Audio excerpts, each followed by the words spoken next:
প্রতিটা সম্পর্কের শুরুটা সবসময় মজাদার হয়ে থাকে, কিন্তু সেই সম্পর্কটিকে টিকিয়ে রাখা বেশ কঠিন। অবশ্যই সম্পর্কটিকে টিকিয়ে রাখতে হলে সততা থাকতে হবে, প্রিয়জনের সাথে অধিক সময় ব্যয় করতে হবে। আপনি এবং আপনার প্রিয়জন একে অপরের প্রতি কেয়ারফুল হতে পারেন, কিন্তু আপনি আপনার সম্পর্ক নিয়ে যেমনটি আশা করে থাকেন ততটা ভালো নাও হতে পারে। তাই আপনার জানতে হবে, শিখতে হবে, যার ফলে আপনাদের সম্পর্ক যেমনটি আশা করছেন তেমনটি রাখা যাবে। আপনাকে শুরুতেই জানতে হবে কিভাবে সম্পর্ক ঠিক রাখা সম্ভব। Tips 1, be honest with each other. যে কোনো রিলেশনশিপে যদি সততা থাকে তবে সেই রিলেশনশিপ দীর্ঘস্থায়ী হয়। আপনাকে আপনার চিন্তা, অনুভূতি প্রিয়জনের সাথে শেয়ার করতে হবে, এতে করে দুজনের মধ্যে বিলিভনেসটা বাড়বে। আপনি যদি যে কোনো ব্যাপারে হতাশ থাকেন তবে অবশ্যই প্রিয়জনের সাথে শেয়ার করুন। আবার আপনার প্রিয়জন যদি কোনো বিষয়ে দুশ্চিন্তা করে থাকে তবে অবশ্যই আপনার সাপোর্ট এই মুহূর্তে বেশি জরুরি।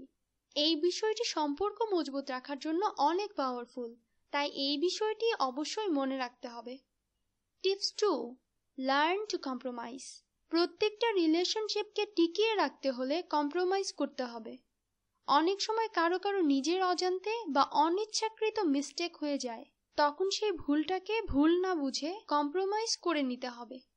Compromising does not mean that you are wrong or right, but it means that you value your relationship.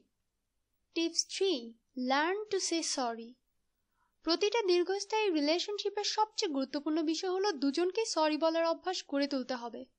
ভুল হতে পারে, এটা অস্বাভাবিক কিছু নয়, আবার অনেক সময় টুকিটাকি বিষয়ে কথা কাটাকাটি হতেই পারে, তাই এই সকল ক্ষেত্রে দুজনকেই সরি বলতে হবে। সরি বলার ক্ষেত্রে ইগো রাখা যাবে না। সে sorry for better relationship. Tips 4, take trip to a new place.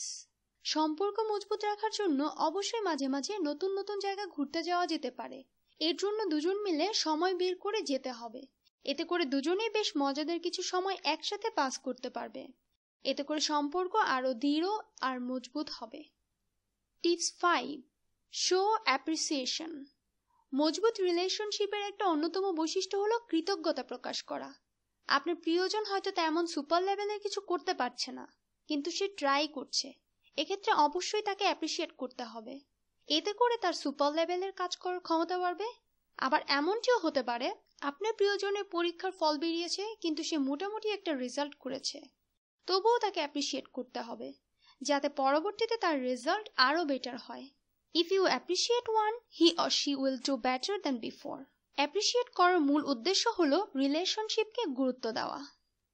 Tips 6, listen to each other. সম্পর্ক দৃঢ় রাখতে হলে অবশ্যই দুজনকেই শোনার অভ্যাস গড়ে তুলতে হবে।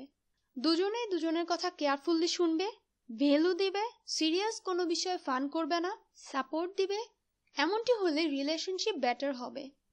Tips 7, consider going to A relationship councillor. ব্যক্তিগত জীবনে যে কোনো ঝামেলা অথবা চাপের কারণে অনেকে হয়তো রিলেশনশিপের ভ্যালু দিতে পারে না। প্রিয়জনের সাথে খারাপ আচরণ, সবকিছু থেকে নিজেকে গুটিয়ে নেওয়া, আবার এমনটিও হতে পারে অন্যজনের দেখা দেখে নিজের রিলেশনকে ভ্যালু না দেওয়া। এইসব ক্ষেত্রে অবশ্যই একজন রিলেশনশিপ কাউন্সিলরের কাছে যাওয়ার পদক্ষেপ নিতে হবে। এই ডিসিশনটি আপনার প্রিয়জন দেওয়ার আগে অবশ্যই আপনাকে নিতে হবে, এতে করে আপনাদের সম্পর্ক আবার সতেজভাবে প্রতিষ্ঠা পাবে। Tips 8, avoid negative thoughts. জীবনের প্রতিটা ক্ষেত্রে নেগেটিভ চিন্তা ভাবনা বাদ দেওয়ার অভ্যাস গড়ে তুলতে হবে, এতে করে সকল ক্ষেত্রেই সফলতা লাভ করা সম্ভব। একটা বেস্ট রিলেশনের জন্য যত ধরনের নেগেটিভ চিন্তা ভাবনা আছে বাদ দিতে হবে, এটাকে অভ্যাসে পরিণত করতে হবে। হতে পারে আপনার প্রিয়জন আপনাকে কোনো একটা বিষয়ে রাগ দেখিয়েছে, কিন্তু সে বুঝতেই পারেনি এতে আপনার কতটা খারাপ লেগেছে, তাই এমন সিচুয়েশনে ভাবা যাবে না যে সে আসলে মানুষটাই খারাপ। Tips 9, admit your mistakes. ভুল যে কোনো মানুষেরই হতে পারে, তবে এক্ষেত্রে ভুলটা স্বীকার করলে রিলেশনশিপ মজবুত হয়। এমন সময় অবশ্যই নিজেকে নিজে কমিট করতে হবে, এ ধরনের ভুল আর করা যাবে না। যদি এরপরও নিয়মিত একই ধরনের মিস্টেক হয়ে থাকে তবে অবশ্যই আপনার প্রিয়জনকে বুঝিয়ে বলতে হবে আপনি এই ধরনের ভুল ইচ্ছে করে করছেন না, বরং আপনি এই ভুলগুলো যেন আর না হয় সে ব্যাপারে চেষ্টা করছেন। Tips 10, give space. প্রত্যেক রিলেশনশিপে ফ্রিডম থাকা জরুরি, এতে করে একজন অন্যজনের জন্য বাধা হয়ে দাঁড়ায় না। সবারই পরিবার, বন্ধু, আত্মীয়দের সময় দেবার মন মানসিকতা থাকতে হবে। এক্ষেত্রে কেউ কাউকে বাধা দিবে না। রিলেশনে যদি কোনো স্পেস না থাকে, ফ্রিডম না থাকে, তবে কখনো এমনটিও হতে পারে যে একে অন্যের সাথে মিথ্যা কথা বলছে অথবা সত্য বললে নিজেদের রিলেশনে ক্ষতি হবে তাই ভেবে গোপন করছে। এক্ষেত্রে যতটা ফ্রিডম দেওয়া জরুরি ততটা ফ্রিডম দিলেই better. Tips 11, keep things private. নিজেদের কথাবার্তা সবসময় প্রাইভেট রাখতে হবে। পার্সোনাল বিষয়গুলো অন্যের সাথে শেয়ার না করাই ভালো। দুজনের মধ্যে এমন কমিটমেন্ট থাকলে রিলেশনশিপ মোস্ট বিউটিফুল হয়। Tips 12, don't just other relationship with your relationship. কখনো কখনো এমনটি হয়, একজন তার প্রিয়জনকে বলছে, তুমি আমার ওই বান্ধবী বা বোনের ওই হাজব্যান্ড অথবা বয়ফ্রেন্ডের মতো না। দেখো ও কত কিছু গিফট করে, কত কত জায়গায় ঘুরতে নিয়ে যায়, কত দামি দামি রেস্টুরেন্টে যায়, আর তুমি তো এগুলো কিছুই করো না। দেখো ওদের রিলেশনশিপ কত সুন্দর। এ ধরনের কথাবার্তা নিজেদের রিলেশনশিপের ভয়ানক ক্ষতি করে। তাই অন্যের সাথে নিজেদের তুলনা দেওয়া যাবে না। এর চেয়ে চাইলে বলা যেতে পারে আপনার মনের ইচ্ছাটুকু তার কাছ থেকে চেয়ে নিতে পারেন। আবার অন্যদিকে বয়ফ্রেন্ড অথবা হাজবেন্ড তার প্রিয়জনকে অনেক সময় বলে যে তুমি তো একটু ভালো সাজগোজও করো না, দেখছো আমার ওই ফ্রেন্ডের গার্লফ্রেন্ড অথবা ওয়াইফ কত সুন্দর, তারা কত সুন্দর ওয়েস্টার্ন ড্রেস পরে, আর তুমি তো একটা খ্যাত।